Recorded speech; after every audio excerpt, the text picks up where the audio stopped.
Hello my lovely viewer. तो आज हम एक्सप्लेन करेंगे anyway I am falling in love with you का सेकंड एपिसोड के स्टार्टिंग में हमें म्यूजिक के ऑफिस का सीन दिखाया जाता है, जहां वो एक मांगा आर्टिस्ट के साथ बैठी होती है। वो उसकी एडिटर होती है, इसीलिए वो दोनों वर्क से रिलेटेड बात कर रहे होते हैं। और वो आर्टिस्ट बहुत निराश होती है क्योंकि उसके काम को फिर से रिजेक्ट कर दिया जाता है। इस पे म्यूजिक से समझा रही होती है और उसके नेक्स्ट थीम आइडिया भी देती है। इस पे वो लड़की कहती है, मैं तो सोच रही हूँ कि मैं इस जॉब को ही छोड़ दूँ, इसलिए तुम ज़्यादा मेहनत करने की तुम्हें ज़रूरत नहीं है। इस पे मीजू इस पे सॉरी कहती है, कहती है कि मैं तुम्हारे लिए एक अच्छी एडिटर नहीं बन पाई, और कहती है कि तुम्हें फिर से ट्राई करना चाहिए। और इस पे आर्टिस्ट कहती है, वही प्यार और टीनेज लाइफ, पर मैंने ऐसा कुछ भी स्पार्कलिंग सा कभी एक्सपीरियंस ही नहीं किया। इस पे मीजू उसे कहती है, तुम अभी भी यंग हो, तुम्हारे आसपास डेली कुछ ना कुछ एक्साइटिंग होता ही है, पर तुमने कभी उसे नोटिस नहीं किया होगा। और ये बात आती ही उसे अपने बचपन का टाइम याद आता है, जब वो भी एक टाइम एडिटर के सामने बैठी थी और कह रही होती है, मेरी लाइफ में कुछ भी स्पार्कलिंग सा नहीं है। इस पे एडिटर ने उससे कहा था कि तो तुम्हारी लाइफ में डेली कुछ ना कुछ एक्साइटिंग होता ही है, पर तुमने कभी उसे नोटिस नहीं किया हो। और नेक्स्ट सीन में स्कूल का दिखाया जाता है, जहाँ किजुकी किसी फ्रेंड के साथ बात कर रहा होता है और विंडो से मिज़ू उसकी तरफ देख रही होती है और इसे लास्ट नाइट की उनके बीच जो कुछ भी हुआ वो सब याद कर रही होती है और सोचती है कि मैं भी किजुकी को नहीं देखना चाहती, और वो वहाँ से चली जाती है। इतने में किजुकी की नज़र ऊपर पड़ती है और वहाँ पे कोई नहीं होता। इसके बाद मिज़ू क्लासरूम के डोर के पास खड़ी होती है और वो अपनी ही किसी सोच में खोई होती है। इतने में पीछे से शिन आता है और कहता है, हटो। मिज़ू पीछे मुड़ती है और देखती है शिन खड़ा है और वो साइड हो जाती है। शिन अंदर के लिए जा रहा होता है, जैसे उसके पास से गुजरता है उसको देखता है और वहाँ से चला जाता है। इतने में मिज़ू के पीछे से एक लड़की आती है और कहती है, ये कितना रूड है। मिज़ू सर खिलाकर कहती है, हाँ। इस पर वो लड़की कहती है, पर फिर भी कूल है। मिज़ू उसे देखती है। इतने में उसकी दूसरी फ्रेंड कहती है, उसके पास एक डरावना चेहरा। फिर से सर हिला के कहती है, हाँ। उसकी पहली फ्रेंड कहती है, ये फिर भी हॉटी है। फिर मिज़ू सोचती है, इसकी प्रॉब्लम क्या है। इसके बाद रात का सीन दिखाया जाता है, जहाँ पे सब लोग मिज़ू के घर पे होते हैं, जहाँ पे आर्यो सॉन्ग सुन रहा होता है, शुगा अपनी बुक पढ़ रहा होता है और शिन मिज़ू को पढ़ा रहा होता है और मिज़ू उसे क्वेश्चन कर रही होती है। इसके बाद शिन उसकी तरफ देखता है और उसकी ओर हाथ बढ़ाता है और मिज़ू उसे बहुत हैरानी से देखती है। और इस पे शिन कहता है, तुम्हारे माथे पे झुर्रियाँ हैं। मिज़ू कहती है, क्या कर रहे हो। इस पे शिन कहता है, तुम्हारे माथे में बहुत सी झुर्रियाँ हैं। और मिज़ू उसे पूछती है, आज तुम्हारा स्कूल में क्या एटीट्यूड था। पता है तुम्हारी एक गलत रेपुटेशन बनी हुई है, बाकी तुम्हारे सिर्फ फेस पे कॉम्प्लीमेंट मिलते हैं, तुम्हें तो पता ही होगा। इस पे शिन कहता है कि कितना एम्बैरेसिंग है ना जब लोगों को पता चलेगा मेरे पास भी चाइल्डहुड फ्रेंड है और जो बहुत ज़्यादा इडियट है। इस पे मिज़ू चिढ़ जाती है। इसके बाद जाके शिन उसके सर पे हाथ रखता है और कहता है कि हम कल रिव्यू करेंगे लाइब्रेरी में और तुम्हारे खाली से दिमाग को भरेंगे। फिर मिज़ू सोचती है कितना अनोइंग है। इतने में किजुकी पीछे से आता है और शिन को ड्रिंक ऑफर करता है। इस पे शिन उसे थैंक्स कहता है और मिज़ू किजुकी को इग्नोर करते हुए शिन से क्वेश्चन करने लग जाती है और शिन उसे पढ़ाना फिर से स्टार्ट करता है। इतने में किजुकी मिज़ू के पास आके पूछता है, क्या तुम्हारी अभी तक की स्टडी खत्म नहीं हुई है, मैं बोर हो रहा हूँ। और मिज़ू गुस्से में उठती है और कहती है, हमें परेशान करना बंद करो, और तुम इतने ही बोर हो रहे हैं तो लिविंग एरिया में कपड़े पड़े हैं, उन्हें फोल्ड करो। ये सुन के किजुकी लिविंग एरिया की तरफ चल पड़ता है और शुगा उसके ऊपर हंसता है। और मिज़ू सोचती है, मैं शांति से पढ़ भी नहीं पा रही हूँ। और ऐसे ही उसे अचानक से कुछ याद आता है और वो लिविंग एरिया की तरफ दौड़ती है और बाकी सब सोचते हैं इससे क्या हो गया। और वो दौड़ते दौड़ते लिविंग एरिया की तरफ पहुँचती है। वो देखती है कि किजुकी के हाथ में उसकी ब्रा है और वो उसे लेने के लिए किजुकी की तरफ दौड़ती है और कहती है कि मुझे वापस करो। और ऐसी खींचातानी में वे एक दूसरे के बहुत क्लोज आ जाते हैं और एक दूसरे की आंखों में देखते हैं। इसके बाद किजुकी कहता है, मेरा हो गया, अब मुझसे दौड़ना बंद करो। और मुझे ये सोच के बहुत गुस्सा आता है कि तुमसे ऐसा मैं क्यों नहीं सोच पा रही हूँ। इसमें मिज़ू अपना फेस साइड की तरफ करती है और कहती, क्या मुझे थोड़ा स्पेस मिलेगा, ये बहुत अजीब है। और किजुकी कहता है, ठीक है। और वो सोचता हुआ वहाँ से फिर चला जाता है और मिज़ू खड़े होकर उसे सिर्फ देखती रहती है। इसके बाद स्कूल के जिम एरिया दिखाया जाता है, जहाँ पे किजुकी और उसके टीम मेंबर अपना वर्कआउट कर रहे होते हैं।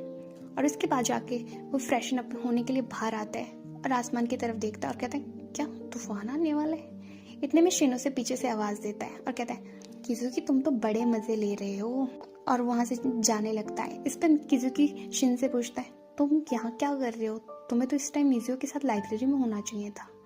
इस पे शिन कहता है, हाँ वो स्टूडेंट काउंसिल मीटिंग बहुत लंबी चली, बस मैं अब उसी के पास ही मिलने जा रहा हूँ। इसके बाद दिखाया जाता है कि बारिश स्टार्ट हो गई और मिजुओ लाइब्रेरी में पढ़ रही होती है और आसमान से जोर से बिजली चमकती है और मिजुओ डर जाती है और कहती है, शिन को आज बहुत लेट हो गया, और शिन को टेक्स्ट करती है कि मैं घर जा रही हूँ। उसके बाद फिर से बिजली चमकती है और वो डर जाती है और वो अपना सामान बैकपैक में पैक करके घर की तरफ निकल जाती है और बाहर आती है और देखती है कि बहुत बारिश हो रही है और अपने हाथ से अपने सर को कवर करते हुए फिर घर की तरफ निकल रही होती है और बिजली चमकती है और वो जोर से चिल्लाती है और उससे याद आता है कि बचपन में ऐसे ही एक बार तूफान आया था और उसके पापा को कॉल आया था किसी का, और वो सोचते नहीं उसके बारे में नहीं सोचना। और इतने में शिन को दिखाया जाता है वो लाइब्रेरी पहुंचता है और देखता है कि मिजुओ वहाँ नहीं है, इसलिए उसे ढूंढने के लिए वो बाहर की तरफ आता है।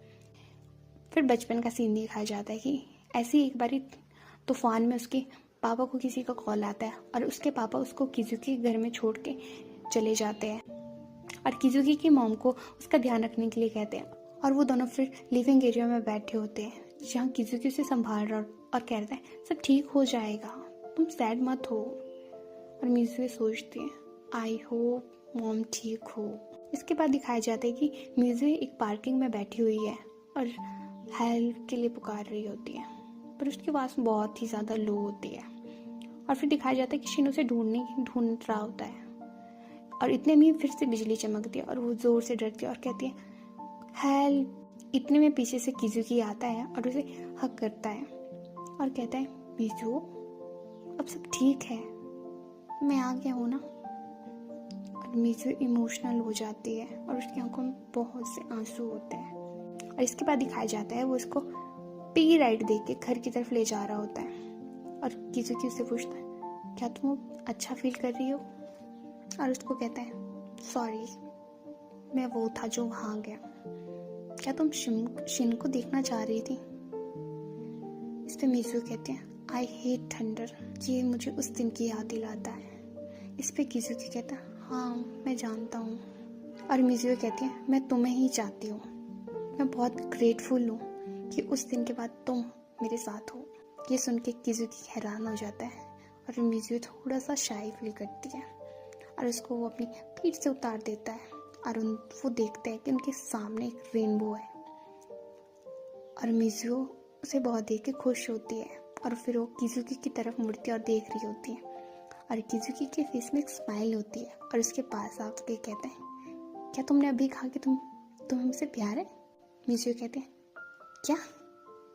और अपना हाथ उसके मुंह पे रख के कहती है, ऐसा कुछ नहीं है। और इसके बाद हमें बीच का एक सीन दिखाया जाता है जहाँ पे आर्यो और शिन बैठे होते हैं और आर्यो कहता है, वाह हवाई कितना अमेजिंग है। शिन कहता है इतने में शुगा और मिजुओ आती है और कहती है, तुम दोनों भी ना, ये कांगोहामा आइलैंड है जो जापान में है। इस पे आर्यो कहता है, कम ऑन गाइस, आज हमारी एक छोटी सी जो कैंसिल हो चुकी है। इस पे मिजुओ कहती है, हाँ पर अगर हमारी ट्रिप भी होती फिर भी वो होक्काइडो में होती, हवाई में नहीं। इस पे शुगो कहता है, मैं तो ऐसे भी होक्काइडो को ही प्रेफर करता। और आर्यो कहता है, हाँ क्यों, अच्छे खाने के लिए? इस पे शुगो कहता है, हाँ मैं वहाँ का ऑथेंटिक ग्रिल्ड लैम्प ट्राई करना चाहता हूँ। इसके बाद आर्यो शिन से कहता है, चलो हम लैम्प मीट लाने चलते हैं। इतने वो देखते कि उनके ऊपर कहीं से पानी आ रहा होता है और वो मुड़ते देखते कि किजुकी ने गलती से पानी के पाइप पे अपना पैर रख दिया है और वो सब चिल्लाते हैं, किजुकी उनको सॉरी कहता है। इस पे शुगो कहता है, अब तो तुमने ये कर दिया तो अब ये लो। और इसके बाद वो सबके ऊपर पानी से पिचकारी डालता है और वो सब बहुत एंजॉय करते हैं। इसके बाद नाइट का सीन दिखाया जाता है, वे अपने टेंट में सोने जा रहे होते हैं और शिन पूछता है, क्या तुमने स्पेस के लिए परमिशन भी ली? इस पे मिजुओ कहते हैं, हाँ किजुकी नीबर से परमिशन लेके ही आया है। इसके बाद दिखाया जाता है कि वे सब टेंट में बैठे हुए हैं और अपने अपने लगे होते हैं और किजुकी वहाँ पे भी अपनी प्रैक्टिस में कर रहा होता है। इस पे आर्यो से कहता है, आज तो अपने इस पे ऑफ दे दो। इस पे किजुकी कहता है, मैं अपने अच्छे फॉर्म में हूँ, मैं रीजनल में अपना ही रिकॉर्ड को ब्रेक करना चाहता हूँ। इस पे आर्यू कहता है हाँ हाँ लगे रहो।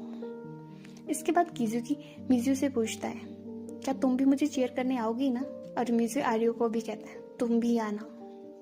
फिर वो सोने लगते हैं और मिज़ू कहती है कितना पतला है, उनको पीठ में दर्द हो रही है। इस पे शुगो कहता है तुम इतने नखरे क्यों कर रही हो, तुम कोई प्रिंसेस नहीं हो। इस पे मिज़ू कहती है हाँ हाँ ठीक है ठीक है, और वो सोने लगते हैं। इतने में ही किजुकी मिज़ू के पास आता है और मिज़ू की आँख खुलती है और देखती है किजुकी उसके सामने और शॉक हो जाती है। किजुकी उससे कहता है तुम मेरे सामने अपने नखरे दिखा सकती हो, ऐसे भी हमारा रिलेशनशिप उस पॉइंट पे आ चुका है और हमने ऐसी भी किस भी की है। ये सुन के मिज़ू जोर से चिल्लाती है और बाकी सबको भी उठ जाते हैं और लाइट ऑन करके देखते हैं कि मिज़ू किजुकी की पिटाई कर रही होती है। और उसके बाद वो सब सोने लगते और मिज़ू सोचती है कि अगर हमारी एक इतनी लंबी जो समय से हमारी फ्रेंडशिप चल रही है, अगर हम सब अलग हो गए तो, और इसी सोच के साथ वो सो जाते हैं। और नेक्स्ट सीन में हमें दिखाया जाता है स्विमिंग एरिया, जहाँ पे किजुकी स्विमिंग कर रहा होता है और जैसे ही वो बाहर आता है सारी लड़कियों से चीयर अप करने लग जाती है और दूर से उसको मिज़ू और उसकी फ्रेंड देख रही होती है। इस पर उसकी फ्रेंड उससे पूछती है क्या तुम्हें सच में कभी तुमने किजुकी के लिए कुछ फील नहीं किया। मिज़ू कहती क्या। इस पर उसकी फ्रेंड कहती है तुमने शायद कभी रियलाइज़ नहीं किया क्योंकि तुम लोग ऐसे भी बहुत क्लोज हो ना। और मिज़ू सोच में ही होती है। इसके बाद जाके नाइट का सीन दिखाया जाता है कि मिज़ू अपने मांगा आर्ट के लिए ड्रॉ कर रही होती है पर उसे कुछ हो ही नहीं रहा होता। फिर वो इरिटेट हो जाती है और अपने फ्लोर पे सो जाती है और सोचती है कि अगर मुझे किजुकी से प्यार हो गया तो तब मैं क्या करूँगी। और इसके बाद हमें स्कूल का सीन दिखाया जाता है जहाँ एक फ्रेंड दौड़ते हुए क्लासरूम की तरफ आती है और मिज़ू को कहती है कि स्विमिंग टीम ट्रबल में है। फिर वो स्विमिंग एरिया की तरफ आते हैं और देखते कि पूरी स्विमिंग टीम आपस में ही रो रहे होते हैं। किजुकी उन्हें दूर से देख रहा होता है। फिर आपस में ही दो लड़कियां बात करती है कि इस वायरस की वजह से इनका रीजनल भी कैंसिल हो गया और बाकी सब क्लब के भी सब कुछ कैंसिल हो चुका है। और कहती है कि किजुकी कितना स्ट्रांग है, वो रो भी नहीं रहा। और मिज़ू सोचते हैं नहीं ऐसा नहीं है। इसके बाद हमें दिखाया जाता है कि मिज़ू क्लासरूम में बैठी होती है और कुछ सोच रही होती है। इतने में किजुकी आता है और उसे पूछता है तुम अभी तक घर नहीं गई। इस पे मिज़ू कहती है मैं तुम्हारे लिए परेशान।